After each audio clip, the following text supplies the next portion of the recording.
This is the decomposition of boric acid. We're going to go ahead and balance it using the algebraic method. There are 3 hydrogens associated with the coefficient A. On the product side, there are 4 with B and 2 with C. For the boron, there's 1 with A and 6 with B. For the oxygen, 3 with A, 11 with B, and then 1 with C. We're going to choose something to be equal to 1 and then solve for the rest. A and B are good choices. B is the best choice because it occurs in the most locations and has the highest quantity with it. I find that if we do resultant fractions, that the highest quantity is a way to avoid having too many fractions or really awkward fractions. We go ahead and exchange 1 for B, and this immediately tells us that A equals 6, and then we can solve for C at the bottom by replacing B and A. When we do this, we get 18 equals 11 plus C. We'll subtract 11 from both sides and find that C is equal to 7. We can then go ahead and take these variables and put them in place of their respective coefficients. Here we're doing the trial and error method. We're going to give ourselves a nice little workable table to count up the number of each atom type on each side. When you look at the algebraic method, it's the same thing except we're not putting everything together. So where hydrogen has 4 with B and 2 with C, with this we just simply added them together and got 6. Now, when you do the trial and error method, there are certain things that you think about, and one of those things would be, does something occur multiple times on each side? If it does, it's not going to be something that I want to balance first. So, hydrogen and oxygen both occur twice on the product side, and that means we're going to choose boron to balance. By putting a 6 in front of the reactant, it balances boron. It gives us 18 hydrogens and 18 oxygens. Boron is balanced. We must select either the hydrogen or the oxygen to balance. Realize that coefficient B is established as 1 in order to balance the boron. If that's true, then there are 4 hydrogens already accounted for and 11 oxygens already accounted for. If I focus on the hydrogens, I'll need 14 to come out of the water, which means I'll need 7 waters, because 7 times 2 is 14, plus the 4 that were in that other compound, and that gives me my total of 18. In the process, as this distributes to both the hydrogen and the oxygen, I find that the 7 oxygens added to the 11 I already had from that other compound also gives me 18, making this balanced all around. Slowly but surely, I ended up with the exact same answer as the algebraic method. On to the next.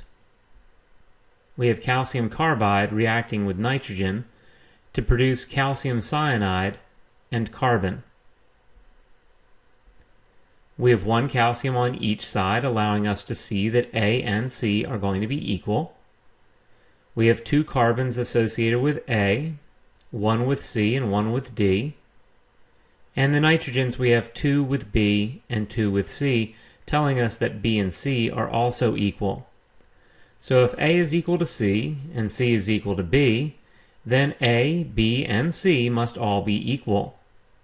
We're going to go ahead and choose one of those to be set equal to 1, because as soon as we do, it means all of the rest are also equal to 1. And so we just need to solve for D. We go ahead and do some substitution. 2 equals 1 plus D. We'll subtract 1 from each side and find that D is also equal to 1, meaning that this was balanced at the start. Since it was balanced at the start, it might feel easier to do the other method. where we set up a table ahead of time. Remember, a table can be set up regardless of which method you choose to do. It's really just a record-keeping solution. So with this, again, I'm counting up all the pieces. I find that there's 1 calcium on each side, 2 carbons on each side, and 2 nitrogens on each side, again meaning this is balanced. This may give us some false hope that this balancing method of the trial and error is the way to go. So we'll start the next one, the bonus one, with a table where we count up all of the different component parts. Now we'll start to balance. The copper is already balanced, so it's not something I want to touch right away. So I need to choose something that I could balance, or could at least attempt to balance. We'll go after the hydrogens by putting a 2 down. Now the 2 nitric acids are going to give us 2 nitrogens and 6 oxygens, which means I then have to balance the nitrogens as well as the oxygens. So let me change that. Let me replace it with a 3. Let's just start with that. So now I've got 3 hydrogens, 3 nitrogens, and 9 oxygens. So I overshot on the hydrogens, and I overshot on the oxygens, and so I'm going to have to try to fix that. Maybe if I put a 2 next to the water, I'll be able to overshoot the hydrogens a little bit, but then straighten it out. It'll definitely give me 9 oxygens. I still currently have the right amount of nitrogen, but that's very quickly going to change when I have to put a 4 down to fix these hydrogens. It's also going to unbalance my oxygens again. My hydrogens have been balanced. My coppers have not been touched, so they're still balanced. But what do I do next? If I go ahead and put a 2 next to the nitrogen monoxide, it means I can balance my nitrogens, and it will get me closer to being balanced with my oxygens, but those are still off. Now, I could keep going with this, but what's going to happen is I'm likely to start getting frustrated and try to figure out what's going on. I'm just going to give up, and we don't want that to happen. So rather than having tears, I strongly suggest the algebraic method. Now, with this challenging problem, I'm going to go ahead and do it choosing all of the possible coefficients to be equal to 1. Our basic equation will be 1a equals 1c, so that means a and c have to be the same. 1b equals 2d, so d is going to be half whatever b is. 1b equals 2c plus 1e. And 3b equals 6c, 1d, and 1e, all added together on the end. Get used to seeing that. We're going to see it quite a bit. Now, let's go ahead and establish that a is equal to 1. And in doing so, I'm taking care of variable c because it, right in the first equation, is equal to a. That means I can replace all of the c's with a 1. We're going to need to get comfortable with substitution method because both the equation from the nitrogen count and the oxygen count have multiple variables that we can't solve for right away. So 1b equals 2 plus e. Or another way to look at it, e equals b minus 2. This could come in handy. We can also use 1b equals 2d. So we'll go to our last equation and start replacing things. C already got canceled out because it was equal to 1, so it's just gone. And we're going to go ahead and replace some things. I'm going to replace d with d equaling half of b. And we'll replace e with b minus 2. That way, when I start consolidating things, I'll be solving for b. 3b equals 4 plus 1.5b. I'll subtract 1.5b from both sides, leaving me with 1.5b equals 4. And when I divide both sides by 1.5, I'll get 8/3, or 2 2/3.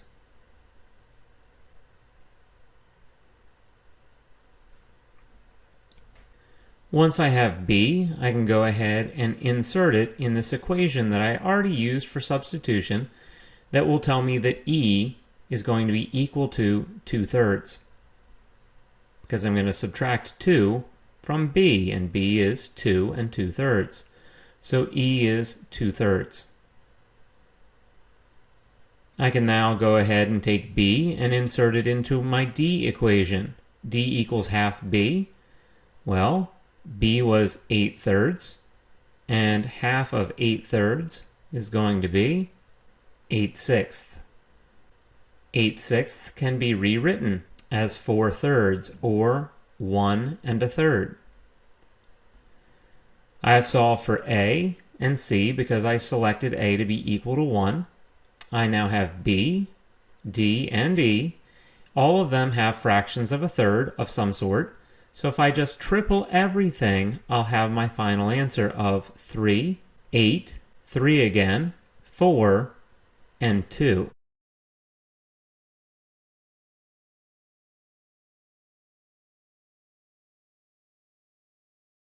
Let's go ahead and solve using b.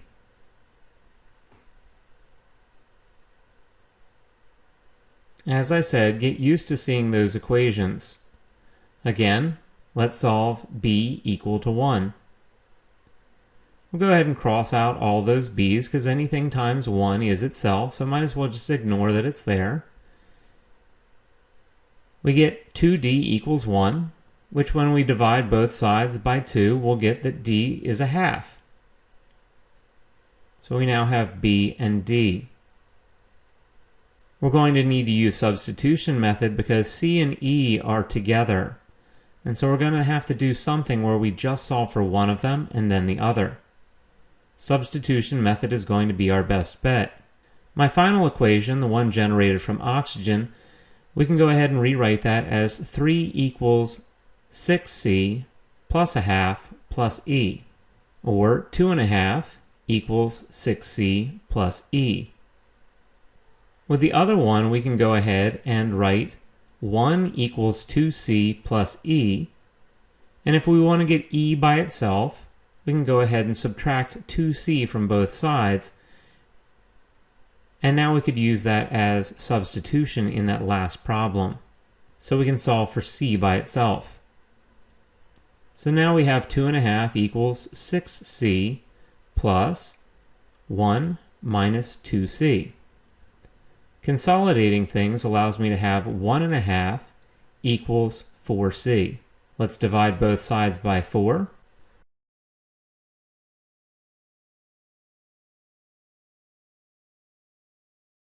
Notice I rewrote my fractions to make it a little bit easier, especially if I don't have a calculator handy.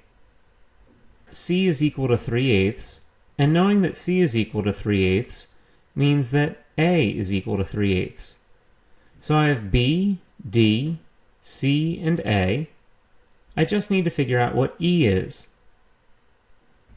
E is going to be equal to 1 minus 2C, or 1 minus 6/8.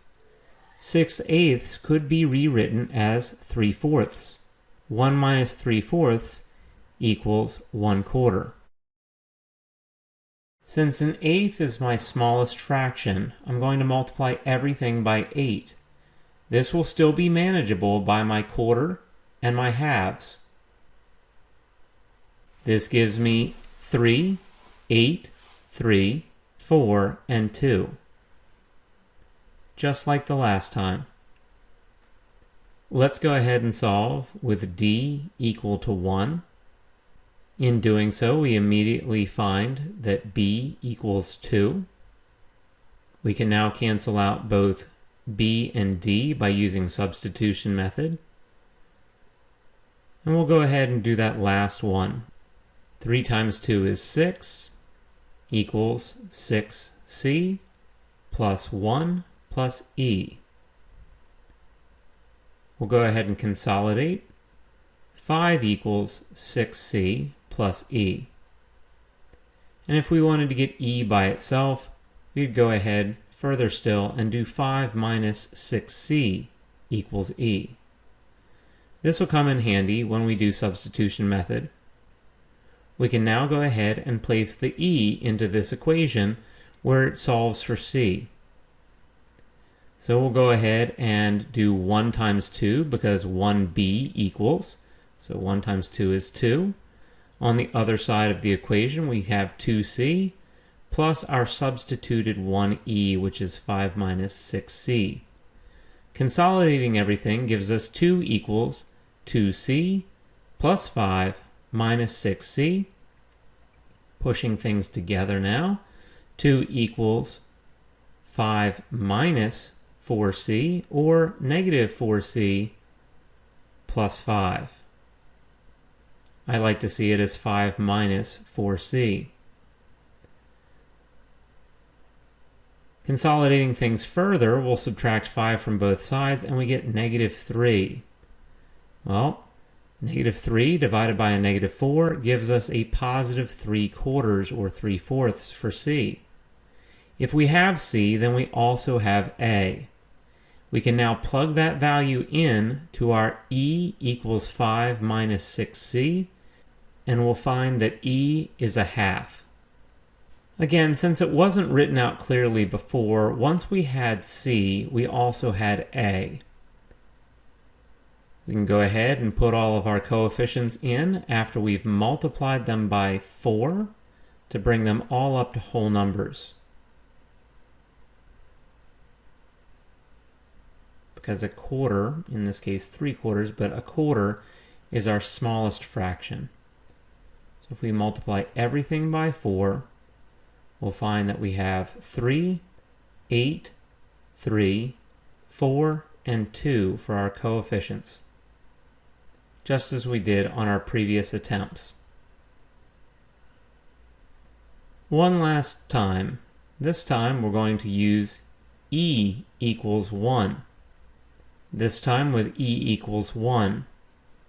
With the equation from nitrogen, we have 1b equals 2c plus e, or 1b equals 2c plus 1. If we go ahead and just get b by itself and say that b is equal to 2c plus 1, then we can go ahead and go after our 1b equals 2d and say that 2d equals 2c plus 1. If we divide both sides by 2, we'll find that d equals c plus a half. While this does not solve for b or d, it does get us a step further, allowing us to substitute both b and d so that we can solve for c by itself. And we'll do that in oxygen's generated equation. So we're going to take 3b and substitute with 2c plus 1. We'll put in our 6c plus 1d. This time the d will be replaced with c plus a half. And then e was established as 1, so it's just going to be a 1 there. Going ahead and distributing things out and then consolidating, we'll get 6c plus 3 equals 6c plus c plus 1.5.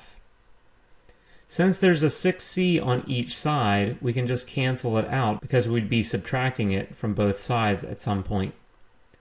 This leaves us with 3 and 1.5 that we can consolidate, and we'll end up finding that c equals 1.5. And if you have c, then we have a. So a is also equal to 1.5. We can now take c and put it in to solve for b, where we have 2c plus 1. We now have 3 plus 1, which tells us that b currently is equal to 4. And with d equal c plus a half, we can go ahead and plug in our value for c and find that d is going to be equal to 2, because 1.5 plus a half is 2. We could also plug it into the hydrogen generated equation of 1b equals 2d and solve and find that d equals 2 that way as well. Since we have a half down here, we go ahead and we double everything, bringing us back to those familiar coefficients that we have of 3, 8, 3, 4, and 2.